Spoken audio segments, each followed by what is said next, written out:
एक दिन महारानी सुनैना जी अर्चन करने की दशा में न थी। उस समय प्रिया जी की अवस्था 10 वर्ष की थी। महारानी सुनैना ने आदेश दिया कि जाओ सीता, आज तुम शिव पिनाक का अर्चन करो। और प्रिया जी शिव धनुष के पास पूजन के लिए आई। वो धनुष जिस मंजूषा में रखा रहता था, उसके ढक्कन को खोलने के लिए उस समय महाराज 200 योद्धाओं की जरूरत होती थी। वो जिस बड़े भारी मंजूषा में रखा था, उसे खींचने के लिए उस समय 5000 योद्धाओं की जरूरत होती थी। रोज रोज महाराज पूजन उस प्रकार से संभव नहीं था, इसलिए ऊपर से ही चंदन फूल चढ़ा दिए जाते थे। उस पेटिका से धनुष को निकालकर सविधि अर्चन नित्य प्रति संभव नहीं था। सूखे हुए फूल, सूखे हुए चंदन, अक्षतों के ढेर उस मंजूषा में भरे हुए थे।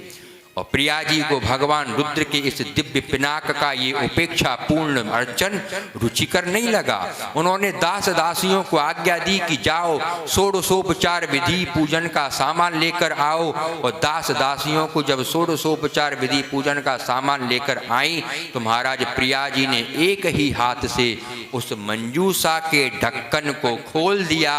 और महाराज प्रिया जी ने एक ही हाथ से महाराज उस धनुष को उठा करके उसके नीचे महाराज मार्जन किया, साफ किया। पुनरपि उस धनुष को उसी स्थान पर रख दिया, स्थापित किया और अर्चन संपन्न किया।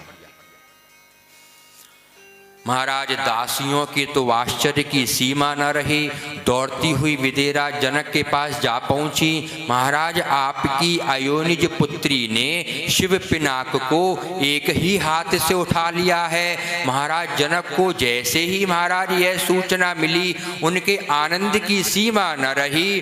जनक को जैसे ही यह सूचना मिली, उन्होंने अपनी पुत्री के अपौरुषेय पौरुष का अनुभव करके और उनके द्वारा सुसंपन्न हुए कृत्य पर आभावान्वित और आनंदित होकर के आनंदातिरेक में विदेरा जनक ने उत्तोलित बाहु होकर प्रतिज्ञा कर ली कि मैं अपनी अयोनिज पुत्री सीता जी का विवाह उसी पुरुष सिंह के साथ करूंगा जो इस शिव पिनाक के ऊपर प्रत्यंचारोपण करेगा।